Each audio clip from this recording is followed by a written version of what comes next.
మరొకసారి జర్నలిస్ట్ మిత్రులందరికీ నమస్కారం. అసలు వెలుగుమట్ల ఖమ్మం జిల్లా భూదాన భూముల్లో జరిగిన పరిణామాన్ని ఒక 2 నిమిషాలు కొంచెం ఆ లైన్ తీసుకుందాం. ఆ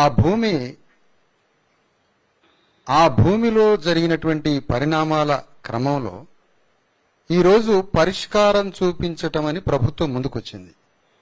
కానీ మేము ఏమి అభివర్ణిస్తున్నామంటే, ఈరోజు తెలంగాణ రాష్ట్ర ప్రభుత్వం ఆత్మహత్య చేసుకుంది. తనే నేరస్తుడునని, తానే దోషినని, తానే తప్పు చేశానని ఉరితాడు బిగించుకొని ఆత్మహత్య చేసుకుంది తెలంగాణ రాష్ట్ర ప్రభుత్వం. ఇట్లాంటి సంఘటన ఒక గవర్నమెంట్ తనకి తానే ముఖ్యమంత్రి దగ్గర నుంచి మంత్రులు, బ్యూరోక్రసీ అందరూ కట్టగలిసి ఆత్మహత్య చేసుకున్న సదృశ్యం ఈరోజు ఖమ్మం జిల్లాలో జరిగింది. ఎందుకు ఇది జరిగింది? ఈ ఆత్మహత్య కూడా తొందరగా ఎందుకు చేసుకున్నారు అంటే, ఆత్మహత్య చేసుకోకపోతే చంపేస్తారు అని. ఆత్మహత్య చేసుకోకపోతే ప్రజలు తిరుగుబాటు చేసి తెలంగాణ ప్రభుత్వాన్ని ఓటు ఖడ్గాలతో పొడిసి చంపుతారని భయపడి రాష్ట్ర ప్రభుత్వం తొందరగా ఉరి పెట్టుకుని చనిపోయింది. ఈరోజు రాష్ట్ర ప్రభుత్వం ఈరోజు ఎవరికి హక్కు లేదని వెళ్ళగొట్టిందో, ఆ భూమిలో బాధితులకి అణువంత హక్కు లేదని స్వయంగా కలెక్టర్ నాతో వాదిస్తాడు. అనుదీప్ దురిశెట్టి కలెక్టర్, వాళ్ళు నేరస్తులు ఆ భూమిలో ఇంతకాలం ఉన్నందుకు వాళ్ళకి ఎలాంటి హక్కు లేదు అని ఖమ్మం జిల్లా కలెక్టర్, బలిపశువు అయినటువంటి కలెక్టర్, మంత్రుల చేతిలో బలిపశువు అయిన బలహీన వర్గాల కలెక్టర్ ఇచ్చిన స్టేట్మెంట్, ఆ భూమిలో వీళ్ళకి హక్కు లేదు, వీళ్ళు ఉంటున్నందుకు నేరస్తులు కాబట్టి బుల్డోజర్లు పెట్టి కూల్చడం, నోటీసులు కూడా ఇయ్యకుండానే కూలుస్తాం. నోటీసులు ఎందుకు ఇవ్వాలి? అసలు నోటీసులు తీసుకునే అర్హత కూడా లేదని చెప్తున్నాడు కలెక్టర్. ఇది ఈరోజు అదే ప్రభుత్వం ఏ హక్కుతోటి వాళ్ళకి ఇచ్చింది? పట్టా కాగితాలు. ఈరోజు ఇది 3 కోట్ల మంది అడుగుతున్న ప్రశ్న, ఇది దేశం అడుగుతున్న ప్రశ్న. ఈరోజు 750 మంది నివసిస్తున్న ఆ భూమిలో 311 పట్టాలు ఇచ్చారట. 101 పట్టాలేమో బయట మండలాల్లో ఇస్తున్నారట.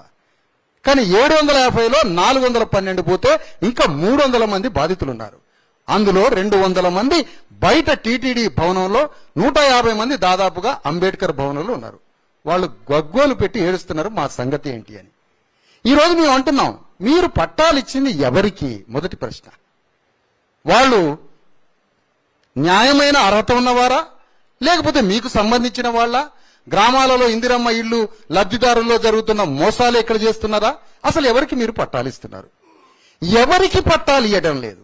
పట్టాలు ఎవరికి ఇవ్వడం లేదు, ఎవరికి ఇస్తున్నారో ఈ 2 తేల్చాల్సిన అవసరం ఉంది. రెండో విషయం, 5 లక్షల ఇల్లుంది, 30 లక్షల ఇల్లుంది, 25 లక్షల ఇల్లుంది. 3-4 సంవత్సరాలు కూలీ పని చేసుకొని 30 lakhs పెట్టి కూడా ఇల్లు కట్టిన వాడి ఇల్లు నేలమట్టం చేసి ఆ ప్లేస్ లో ఒక 75 గజాలు మాత్రమే స్థలం ఇస్తున్నారు. ఇవాళ 75 గజాలు మాత్రమే స్థలం ఇస్తే 30 లక్షల భవనానికి 5 లక్షల రూపాయలు పెట్టి ఇందిరమ్మ ఇల్లు కట్టిస్తారట. ఇది ఏమిటి కార్యక్రమం? మరి 30 రోజుల్లో 20 రోజుల నుంచి వాళ్ళ ఇల్లు కూలగొట్టిన తర్వాత ఇప్పటి వరకు కూలీనాలి పనికి పోకుండా ఎక్కడో ఆశ్రయం పొందుతున్నారు. లైవ్లీహుడ్ సంగతి ఏంటి? ఇన్ని రోజుల పని ఏంటి? ఆరోగ్యం ఏంటి? వాళ్ళ జబ్బులేంటి? వాళ్ళ పిల్లగాళ్ళు 10th క్లాసు ఎగ్జామ్స్ రాసి వీళ్ళ పరిస్థితి ఏంటి? ఇవన్నీ చెప్పుకుంటూ పోతే ఈ రోజు ప్రభుత్వము మొన్న జరిగిన 3 రోజుల క్రితం ఖమ్మం పట్టణంలో చారిత్రాత్మకమైన, రాష్ట్రంలో ఒక అద్భుతం జరిగింది. ఈ మధ్య జర్నలిస్ట్ మిత్రులు, మీరు రాసినా రాకపోయినా మీ అండర్స్టాండింగ్ కోసమే 2 విషయాలు ఏనండి. కొన్ని పార్టీలు అదృశ్యమైతే కొన్ని రాజకీయ సామాజిక శక్తులు దృశ్యంగా కనిపిస్తున్నాయి. ఈరోజు కొన్ని పార్టీలు ఏకంగా అదృశ్యం అయిపోయినాయి. అంటే సమస్య వచ్చినప్పుడు పార్టీలు ఇట్లనే ఉంటాయన్నమాట. ఇంతకాలం సమస్యని పరిష్కరించే పద్ధతి కూడా ఒకటి ఉంటుందన్నమాట. ఆ పరిష్కరించేదే తెలంగాణ జాగృతి ధర్మ సమాజ్ పార్టీ నిరూపించిన. అంటే ఒక సమస్యని పరిష్కరించే పద్ధతి కూడా ఉంటది. ఒక సమస్యని లిప్ సింపతిగా వచ్చి ప్రకటన ఇచ్చి కంటి తుడుపు చర్యలాగా వచ్చి ఫోటో తీసుకొని పోవటం కూడా ఉంటదా? ఉంటది. ఉండే పనే ఒక బీఆర్ఎస్, ఒక బీజేపీ, మిగతా పార్టీలు చేస్తే 3 రోజుల క్రితం అనేక రాజకీయ పార్టీలు సంప్రదించాం. వారు రావడానికి ఇష్టపడలేదు. మరి ఎందుకో తెలియదు. మాకు ఆ శక్తి లేదనా లేకపోతే ఇంకోటా మాకు తెలియదు. 3-4 పార్టీలు సంప్రదించడం జరిగింది. సంప్రదిస్తే మేము పోయొచ్చామని కొందరు, మేము మళ్ళా ఎందుకు అని కొందరు, కొందరేమో మేము చేయలేమని కొందరు మాతో రావడం ఇష్టం లేక కొందరు. కానీ మేము అడగక ముందే తెలంగాణ జాగృతి ఆల్రెడీ ఖమ్మం వెళ్ళడానికి సిద్ధపడ్డారు. నేను వారితో కలిసి ప్రయాణం చేద్దాం, అక్కడికి పోయి అతిపెద్ద నిరసన పోరాటాన్ని ప్రారంభిద్దాం, ముందు అసలు శిబిరం దగ్గర పోయి వాస్తవాలేంటో తెలుసుకుందాం. నేను 5-6 రోజుల క్రితం పోయాను. 2 రోజులు అక్కడ ఉండి మొత్తం డేటా తీసుకొని వాళ్ళని పరామర్శించి వచ్చిన డేటా మొత్తం 1-to-1 మేడం గారికి, జాగృతి కవిత గారికి ఎక్స్ప్లెయిన్ చేయడం జరిగింది. దాంట్లో ఉన్న రీజన్ ని, లాజిక్ ని, న్యాయాన్ని, ప్రభుత్వం చేస్తున్నటువంటి దోషత్వాన్ని ఎగ్జాక్ట్లీ పట్టుకున్నారు. ఇది ఎట్లనైనా సమస్య పరిష్కారవంతం అయ్యే వరకు ఎన్ని రోజులైనా ఖమ్మంలో ఉండి ఆ సమస్య పరిష్కారం అయ్యేంత వరకు యుద్ధం చేయాల్సిందే, అట్లయితేనే పోదామని ఇద్దరం తీర్మానించుకున్నాం. నేను మీ జర్నలిస్ట్ మిత్రులకు నేను చెప్పేది ఏంటంటే, ఏ రాజకీయ సామాజిక శక్తులైనా ఇట్లాంటి నిర్ణయం తీసుకొని పోతాయా అని అడుగుతున్న బాయ్సాఫ్ మిమ్మల్ని. ఎవరైనా ఈ నిర్ణయం తీసుకొని పోతారా? ఒక మహిళ అధ్యక్షురాలు, సరే మేమంటే చాలా మంది పురుషులు ఉన్నారు, ఇద్దరు ఉన్నాం. వారు ఇంత బలమైన నిర్ణయం తీసుకొని అక్కడికి చేరుకున్నాం. మొత్తం శిబిరం అంతా అధ్యయనం చేసినాం. అతి భయంకరంగా ఉంది పరిస్థితి వాళ్ళది. 700 మంది, 400 మంది ఒక చిన్న హాల్లో, నీళ్లు లేవు, ఆరోగ్యం లేదు, తిండి లేదు, దోమలు, అంతకన్నా ఘోరమైన ప్లేస్ ఇంతవరకు ఎక్కడ చూడలే. అక్కడికి పోయి అధ్యయనం చేసి వాళ్ళందరి ముందు, ఇగో ఈ సమస్య పరిష్కారం కోసం మీరు ఎక్కడ దాకానే వస్తారా, మీరు ఎక్కడి దాకైనా పోరాడతారా, ఇగో మీరు ఎక్కడి దాకా పోరాడతామంటే మీకు నాయకత్వం ఇచ్చడానికి మేము సిద్ధమని ఇద్దరం వాళ్ళని అంగీకరింపజేసి దాదాపుగా 1000 నుంచి 1500 మందితోటి ఖమ్మం పట్టణంలో 70 ఏళ్లలో చరిత్రలో లేని విధంగా 6 గంటల పాటు జడ్పీ సెంటర్, అంబేద్కర్ సెంటర్ కాడ ఒక మహాధర్నా చేయడం జరిగింది. ఆ ధర్నా చూసిన రాష్ట్ర ప్రభుత్వం మేమెంతమంది ఉన్నో అంతమంది పోలీసులను పంపించడం జరిగింది. ఆ పోలీసులను పంపి కొట్టడము, గుంజడము, అరెస్టులు చేయడము ఇదంతా జరుగుతుంటే నడి ఎండలో 5 గంటలు మేడం గారు నేను కూర్చొని 5 గంటలు దీక్ష చేయడం జరిగింది. కలెక్టర్ రాడు రమ్మంటే, జేసీ రాడు రమ్మంటే, ఒక పనికి రాని ఆర్డీఓని పంపించి మీరు లేవండి కలెక్టర్ రాడు అన్నాడు.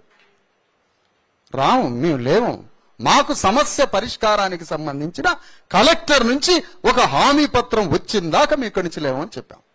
లేవకుండా అంతే కూర్చున్నాక పోలీసులు వచ్చారు, చెల్లా చెదురు చేసిండ్రు, 100లాది మంది మా కార్యకర్తలను అరెస్ట్ చేశారు. బాధితుల పోరాటం మామూలు పోరాటం కాదు. సమ్మక్క సారలక్కలంటే ఎవరో మనకు తెలియదు, సాకల ఐలమ్మలంటే ఎవరో తెలియదు, కానీ ఆ బాధితులంతా ఆ యుద్ధం చేసి చూపించారు. మనం పోరాటం జరిగింది. ఆ తర్వాత పోలీసులు భారీ ఎత్తున వచ్చి కవిత గారిని, నన్ను తీసుకొని అరెస్ట్ చేయడం జరిగింది. అతి ఇల్లీగల్ గా లేడీ సబ్ ఇన్స్పెక్టర్ లేకుండా నామమాత్రంగా ఒక లేడీ కానిస్టేబుల్ పట్టుకొని ఇద్దరిని తీసుకుపోయి ఒక వ్యాన్లు వేశారు. ఖమ్మం రూరల్ మండలం పోలీస్ స్టేషన్ లో పెట్టారు. వాళ్ళు టీ ఆఫర్ చేశారు. టీ కాదు కదా, మంచినీళ్ళ చుక్క ముట్టుకో, మా నిరాహార దీక్ష కంటిన్యూ అయిద్దని పోలీస్ అధికారులకు చెప్పేశాం. అక్కడ చెప్పిన తర్వాత 2.5 గంటలు ఆ పోలీస్ స్టేషన్ లో గడిపిన తర్వాత ఏదో సంతకాలు చేయించారు, మమ్మల్ని వదిలిపెట్టారు. వీళ్ళు అన్ని పార్టీల్లాగా హైదరాబాద్ పోతారేమో అనుకున్నారు. పాపం మేము హైదరాబాద్ పోయే కేసులు కాదు బాబు, మేము సమస్య పరిష్కారవంతమైన వరకు అక్కడే ఉంటాం. అక్కడి నుంచి మళ్ళీ శిబిరం దగ్గరికి చేరినాం. శిబిరం దగ్గరికి చేరి బ్యానర్ కట్టుకొని ఆమరణ నిరాహార దీక్షకి అక్కడ కూర్చున్నాం. కూర్చొని దీక్ష ప్రారంభించాం. 1 నిమిషం బాయ్ సాబ్, హలో సార్. దీక్ష ప్రారంభించడం జరిగింది. దీక్ష ప్రారంభించిన తర్వాత పొద్దుటి వరకు దీక్షని స్టార్ట్ చేసి ఉదయం వరకు దీక్ష ప్రారంభమైంది, దీక్ష స్టార్ట్ అయింది. ఉదయం పూట 6 గంటలకి మళ్ళీ భారీ పోలీసు యంత్రాంగం వచ్చి మళ్ళీ ఇద్దరిని అరెస్ట్ చేయడం జరిగింది. ఇద్దరిని, ఆ డోర్ వేయండి బాయ్ సాబ్ ప్లీజ్, ఆ డోర్ వేయండి.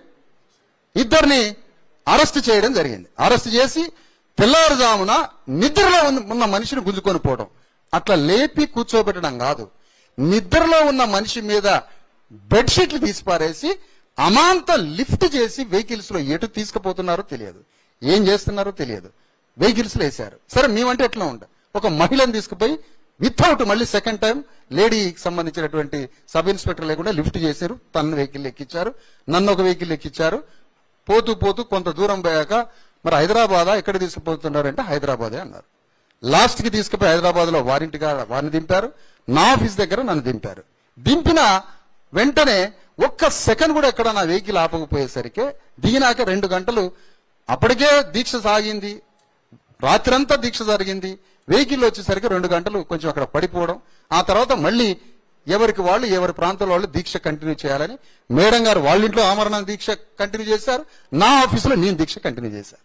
ఈ కంటిన్యూ దీక్ష చేస్తున్నది ఖమ్మంలో జరిగిన అతి భారీ యుద్ధం, అతి భారీ ధర్నా, ఇద్దరం ప్రెస్ మీట్లు ఎవరికి వాళ్ళం విడివిడిగా పెట్టి ఈ ఉద్యమం ఆగదు, ఎన్ని రోజులైనా భూమిలో ఉన్న బాధితులకి అక్కడే పట్టాలిచ్చి ఇండ్లు కట్టేంత వరకు, పోగొట్టుకున్న కూల్చేసిన ఇండ్లని కట్టే వరకు, 700 మందికి పట్టాలిచ్చే వరకు అక్కడే వాళ్ళకి అన్ని నిర్మాణం చేయాలి, అప్పటి వరకు లేవము అని సంయుక్తంగా విడివిడిగా ప్రకటనలు ఇచ్చినాక ఈ యుద్ధం ఇక ఆగదు, ఇది వీళ్ళది ఆపేది ఉండదు, ఈ యుద్ధం కంటిన్యూ అవుతుందని రాష్ట్రం అంతా 3 కోట్ల మంది ప్రజలతో రాష్ట్ర ప్రభుత్వం మీద థూ అని ఉమ్మూహించాం మా పోరాటంతో రాష్ట్ర ప్రభుత్వం మీద.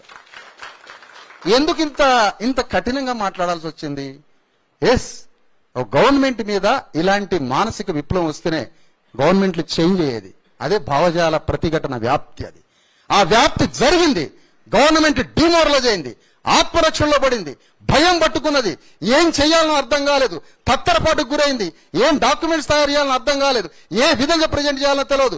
కలెక్టర్ ఒకటి చెప్తుండు, మంత్రులు ఒకటి చెప్తుండు, చీఫ్ సెక్రటరీ ఒకటి చెప్తుండు, రెవెన్యూ వాడు ఒకటి చెప్తుండు, కమిషనర్ ఒక ప్రకటన ఇస్తాడు. మొత్తానికి పిచ్చోళ్ళు అయిపోయి ప్రకటన ఇయ్యటం రాక చదువు రాని మంత్రులతో, వచ్చి రాని చదువుతోటి కలెక్టర్లు మొత్తం కలిసి ఈ రోజు టోకెన్లు ఇస్తామని ఒక ప్రకటన రిలీజ్ చేసి మొత్తానికి టోకెన్ల దగ్గరికి పోయారు. సార్, ఎవరినైతే ఖాళీ చేపించారో అక్కడ హక్కు లేదని, మీ భూమి మీకే ఇస్తున్నామని మళ్ళా వాళ్ళు ప్రకటన చేశారు. అంటే ఎలగొట్టే అర్హత మీకెక్కడిది, ఇచ్చే అర్హత మీకెక్కడిది? మిగతా 30 ఎకరాలు ఎక్కడికి పోయింది? ఉన్న 30 ఎకరాలలో 7 ఎకరాలలోనే మీరు ఇళ్లు కట్టిస్తే మిగతా 24 ఎకరాలు 25 ఎకరాలు అదెక్కడికి పోయింది? అసలు ఈ భూములు ఎక్కడికి పోయినాయి? 75 గజాల స్థలం ఇవ్వడం ఏంటి? కట్టుకున్న ఇళ్ల సంగతి ఏమిటి? 30 లక్షల ఇంటికి 5 లక్షల రూపాయలు పెట్టి ఇందిరమ్మ ఇల్లు ఇవ్వడం ఏంటి? మిగతా 101 మందికి బయట ఇవ్వడం ఏంటి? అక్కడే ఉన్నటువంటి 300 మందికి ఇంకా ఇవ్వాల్సిన బాధితులకు ఇవ్వాల్సిన పట్టాల సంగతి ఏంటి? ఇంకా చెప్పాలంటే ఎవరైతే బాధితులకి నాయకత్వం వహించారో నాయకత్వం వహించిన వాళ్ళందరికీ పట్టాలు ఇవ్వలే, వాళ్ళకి ఇవాళ టోకెన్స్ ఇవ్వలే. ఇది ఎంత ఘోరం సార్! ఎవరైతే నాయకత్వం ఇచ్చి తిండి తిప్పల పనిచేసి ఆ ప్రజల్ని సమీకరించిన ఒక మహిళకి పట్టా ఇవ్వలే. ఎందుకంటే నువ్వు నాయకత్వం వహించినావు కాబట్టి. నాయకత్వం వహించిన కొంతమంది పేరు మీద, కొంతమందికి మీకు ఇంకో ఫ్లాట్ ఉంది కదా, ఇంకొక ఇల్లు ఉంది కదా, అక్కడ ఆ స్థలం ఉంది కదా అని ఆ పేరు మీద, ప్రభుత్వం దగ్గర ఏదో వీళ్ళు తప్పులు చేశారని ఆ పేరు మీద, మొత్తానికి 3 పేర్ల మీద 300 మందికి పట్టాలు ఇవ్వలేదు. ఇది ఘోరం కాదా? ఇది అన్యాయం కాదా? ఇలాంటి పరిస్థితుల్లో మేమేమంటున్నామంటే, మొత్తానికి తెలంగాణ అహంకార భూస్వామ్య రాజకీయ పెట్టుబడిదారి ఈ ప్రభుత్వాన్ని సగం కన్నా పైన మెట్లు దింపి దింపి దింపి మెడలు వంచి భుజాల మీద మోచేయి పెట్టి గుద్దినాం ఇలా రాష్ట్ర ప్రభుత్వాన్ని అని చెప్తున్నాం. ఈ సందర్భంగా మెడలు తలకాయ వంచి కవిత గారు మేము 2 ఉద్యమాలు కలిసి మోచేయితోటి మెడల మీద గుద్ది వంచి పారేసినాం రాష్ట్ర ప్రభుత్వాన్ని. గవర్నమెంట్ ఫామ్ అయ్యేంత వరకు ఫామ్ అయిన ఈ 2.5 సంవత్సరాల్లో ఈ రోజు తెలంగాణ రాష్ట్ర ప్రభుత్వం మెడలు వంచిన మొట్టమొదటి దినంగా మేము ప్రకటిస్తున్నాం. వంగదీసినాం తెలంగాణ రాష్ట్ర అహంకార ప్రభుత్వాన్ని. పేదల మీద అటు వికారాబాద్ జిల్లాలో, అక్కడ మొత్తానికి ఇక్కడ మహబూబ్ నగర్ జిల్లాలో అనేక చోట్ల అనేక 100,000 రెవెన్యూ తప్పులు, నేరానికి సంబంధించిన తప్పులు, అన్ని తప్పుల తడకతో ఊగిపోతున్నటువంటి రాష్ట్ర ప్రభుత్వ అహంకారంతో మొదటిసారిగా పరాజయంలోకి నెట్టేసి మెట్లు మెట్లు మెట్లు దింపి చూపించాము. ఈరోజు ఈ పోరాటం ఒక నూతన సామాజిక సోషల్ కెమిస్ట్రీతో సంయుక్తంగా సాధించిన విజయంగా మేము ముందు ప్రకటిస్తాము. ఈ విజయం ఇది అసంపూర్ణ విజయం కావచ్చు, అర్ధ విజయం కావచ్చు.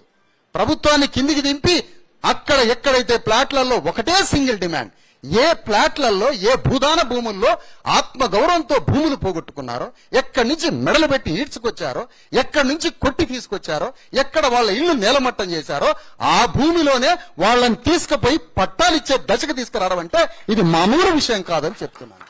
ఈ విజయం బాధితులైన పోరాడిన సమ్మక్క సారలక్కల్లాగా చాకలైలమ్మల్లాగా పోరాడిన ఆ బాధితులకే ఈ విజయం అంకితమని మేము సంయుక్తంగా చెప్తున్నాం ఈ విషయాన్ని.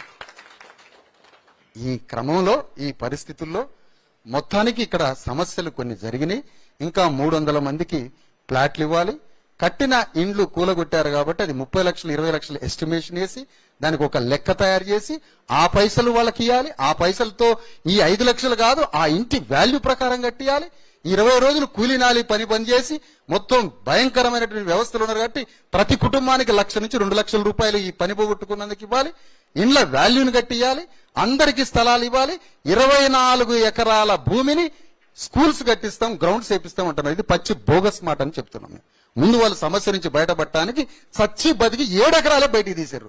ఇంకా 25 ఎకరాల భూమి ఉంది.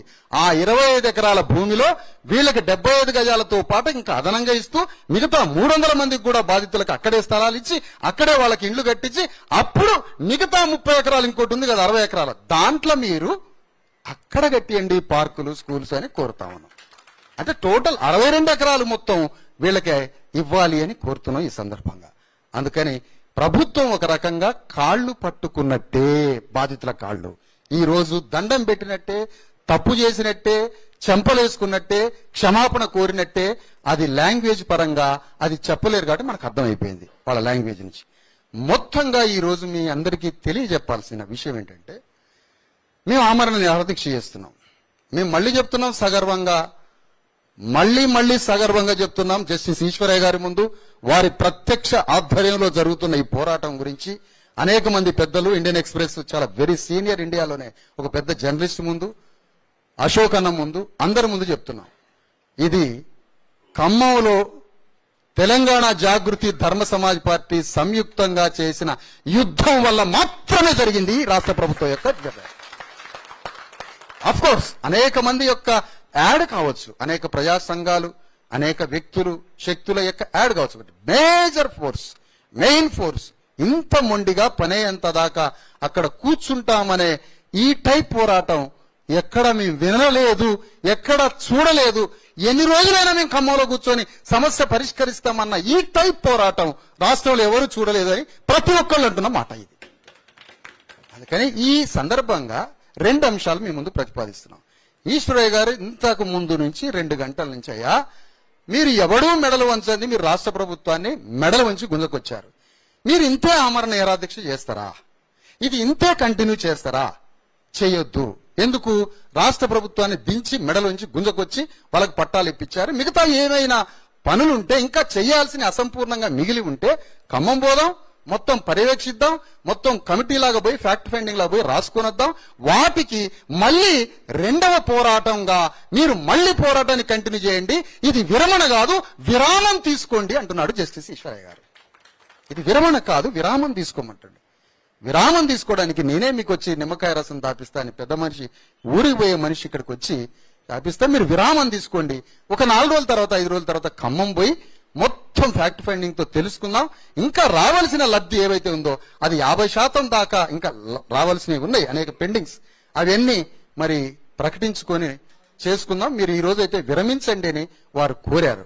వారు కోరిన విషయాన్ని కూడా మేము సానుకూలంగానే వారికి స్పందించి, సరే సార్ పెద్దాయన మీరు ఎట్లా చెప్తే అట్లా, మీరేం చిన్న మనిషి కాదు, ఉమ్మడి ఆంధ్రప్రదేశ్కి హైకోర్టు ప్రధాన న్యాయమూర్తి, నేషనల్ బీసీ కమిషన్ చైర్మన్, అనేక సంఘాలకి మీరు ఫ్యాక్ట్ ఫైండింగ్ ఉన్నారు కాబట్టి మీరు పెద్ద ఆయన మీరు చెప్తే మేము కాదనం అని మేము కూడా ఇద్దరం ఇంతకు ముందు వారికి మాట ఇవ్వడం జరిగింది.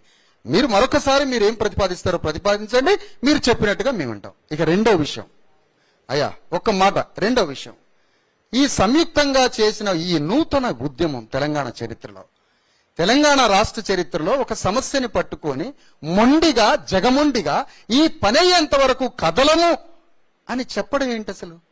ఇది ఇంతవరకు ఏ రాజకీయ పార్టీ ఏ సందర్భంలో ఎక్కడ చెప్పలేదు, చెప్పినట్టుగా ఆచరించలేదే. ఆచరించితే ఎక్కడైనా జరిగిందో చూపిస్తారా? ఏమిటి మొండి పట్టుదల అంటే? నాయకత్వం కాదు, వాళ్ళ మీద ఏదో పబ్లిసిటీ కాదు, లేదా మరొకటి కాదు.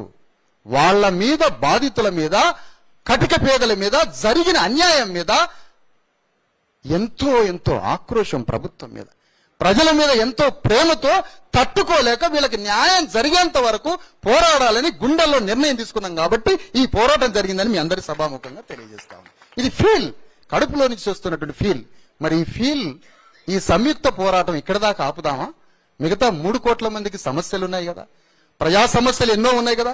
మరి ఈ ప్రజా సమస్యలన్నీ అడ్రస్ ఎందుకు చేయాలి? ఎందుకు చేయట్లేదు?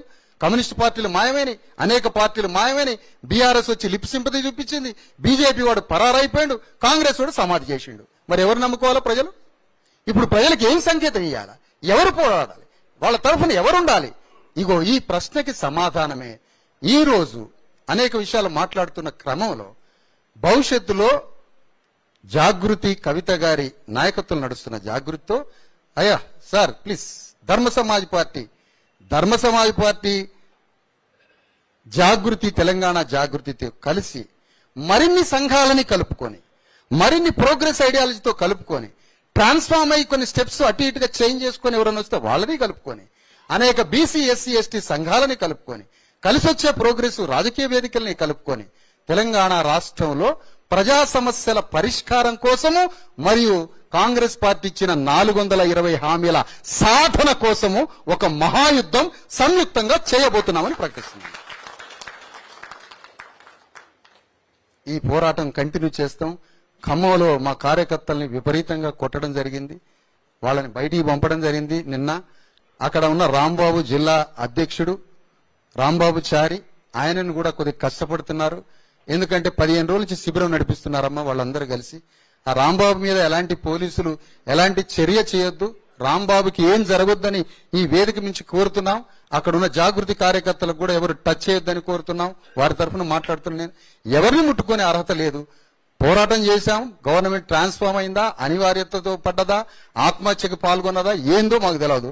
మొత్తానికైతే సగం నడువులు ఎరగొట్టాము రాష్ట్ర ప్రభుత్వాన్ని. ఈరోజు ఇలాంటి పరిస్థితుల్లో మేము ముందుకు వచ్చాము సవివరంగా జరిగిన విషయాలు చెప్పడానికి. సంయుక్త పోరాటం చేస్తామని, రేపు రాబోయే రోజుల్లో ఖమ్మం బై ఫ్యాక్ట్ ఫైండింగ్ తో మిగతా వివరాలు తెలుసుకొని ఈ విరామం నుంచి విరమణ దాకా ఆ ఇష్యూ పట్ల చేద్దామని, సంఘటనల రీత్యా అంశాల రీత్యా మాత్రమే జాగృతితో పనిచేస్తూ ఆ పనిలో సామాజిక న్యాయం అనే కొలమానంతో వారు మరింత ముందుకొస్తే వారితో మరింత ముందుకు పోయి పనిచేస్తామని కూడా ప్రకటిస్తున్నాం ఈ సందర్భంగా.